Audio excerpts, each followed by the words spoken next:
সামান্য এখন টমটম বিষয়ে এলাকার মধ্যে বিচার হইল মেম্বার সহিদার এলাকার মানুষ মান্যগণ্য মানুষে বিচার করছে ইয়া নাই মানি লই আর চেষ্টাম লইয়ে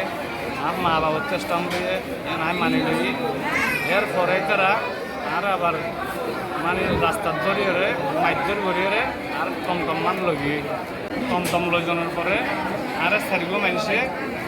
হত্যা করে বললাম তোমার বন্দুক লইয়ে দুদিন পর্যন্ত তোমায় জয়নাল আবদিন বোরহান লালু মিস্ত্রি রিয়াজুল চারজন মানুষে আর হত্যা করে বললাম দুদিন পর্যন্ত ধোয়ানোর পরে আই দরে তার বইয়ে বাইর তো থালা লাগাইয়ের পর ঘুমাই থাকানোর পরে তারা আর খবর লইলে ঘরে দাসি দিন জানানোর পরে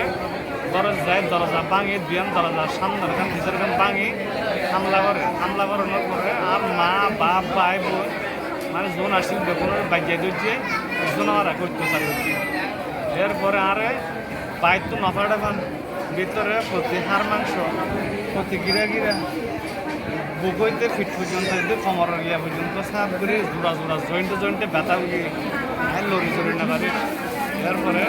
আমি হাসপাতাল ভর্তি মানুষের চিন্তা করি আর হাসপাতাল ভর্তি করে এখন বর্তমানে হাসপাতাল আছে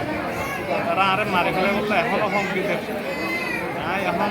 অনারের আছে মান্যগণ্য মানুষের আছে এবং পুলিশ আছে এরপরে আমি এলাকার মেম্বার আছে চেয়ারম্যান আছে মান্যগণ্য মানুষের আছে সুস্থ বিচার চাই মনে করেন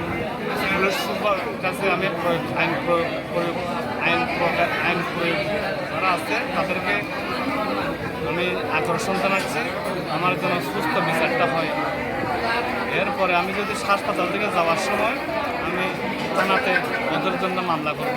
ওদের জন্য যত তাড়াতাড়ি পারেন আইনের সম্বন্ধে আপনারা পুলিশ সুপারের কাছে আমি আবার আবেদন করছি হাসপাতালে এখন আমার অবস্থা ভালো না আমার নিঃশ্বাস মানে ফেলতে কষ্ট যাচ্ছে আমি ছয়জন মানুষের জন্য আমি হাসপাতাল থেকে যাওয়ার সময় মামলা করব একটা হচ্ছে লেডু আর একটা জমির উদ্দিন আর একটা হচ্ছে বদরুল ছেলে ওর নাম জানি না আমি কিন্তু দেখলে মুখসিনা সিংহ আর জয়নাল আবেদিন বোরহান লালু মিস্ত্রি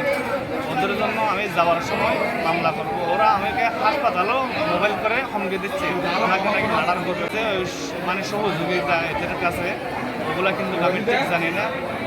আমি গ্রামে গিয়ে ওগুলো তথ্য নেব ওদের নামে আমি মামলা করবো ইনশাআল্লাহ আল্লাহ যদি আমাকে হায়াতে বাঁচে নাকি আমি ওদেরকে দেখে স্যার